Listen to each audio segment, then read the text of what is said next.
nongeye kugaruka imbere ya kamera bitewe n'agahinda nzanye agahinda gakabije byambabaje cyane, aho umuntu afata igihe cyo kuvuga mugenzi we akamuvuga ngo yamukoreye ikintu atarigeze akimukorera, agasipendinga akanabyemeza neza ko icyo kintu yagikoze kandi ataragikoze. Rimwe na rimwe uzumva abaturage bagushima bakuvuga ko ikintu wagikoze kandi utagikoze, ariko we mu mutima uzahora wigaya. Why?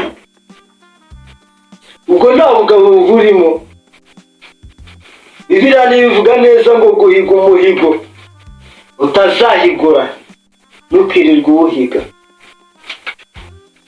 Ngarutse mfite agahinda natewe n'umuntu umwe wihaye kuvuga mugenzi wanjye, kamuvuga ngo yamuhaye ikintu kandi atarigeze akimpa, akanemeza ko yanagitanze. Abana bo mu buzima abana bo mu muhanda tubayeho nabi. Kubona umuntu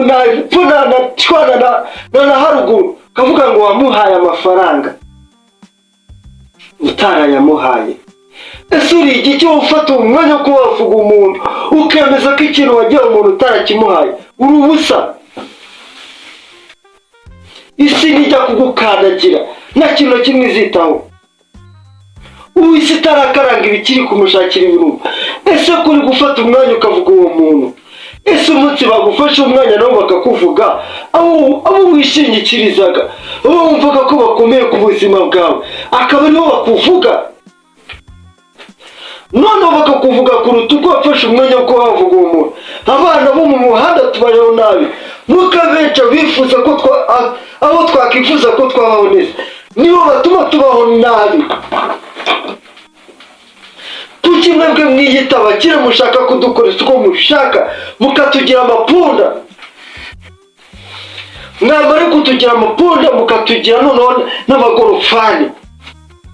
Wayi, kubera icyo ufata umwanzuro bitewe n'ubuzima umuntu arimo aracamo kabaheraho kamuvuga? Tekereza neza uko uri kumuvuga cyangwa uko uri kuramukoresha. Ejo nawe wabona ugukoresha, yaba ari kugukoresha akagukoresha kwicariye. Tekereza umunsi Imana yabirinduye urutare, wa muntu wavuze ngo warahaye, ejo rwa rutare Imana yabirinduye nawe agahabona. Tekereza umunsi nawe azaba arimo arakuvuga warabaye hasi. Tekereza yuko ejo waba uri hasi, ejo nawe akajya hejuru. Abana bo mu muhanda tubaho ubuzima bukomeye cyane, ku buryo umuntu ashobora gufata umwanzuro bitewe n'uko akubona, ukaba utoga utagira icumbi utagira, kuko iyo bikugoye umuntu yarangiza akavuga ngo yaraguhaye. Wamuhaye iki wowe? Warajyaho kwiyemera kugira ngo wemeze abantu. Mbere y'uko wemeza abantu badufate umuntu uri ku muhanda ugira icyo umuha. Njye ndashaka kuzakoresha umuntu wese wanyiriyeho,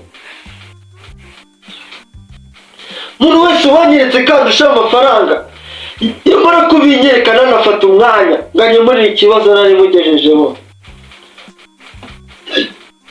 nagikemura ahubwo akifuza yuko ngewe muha. Byitwa tekereza wowe wisipendinga ubwo buzima urimo aka kanya, ejo ubwo buzima bwatakara.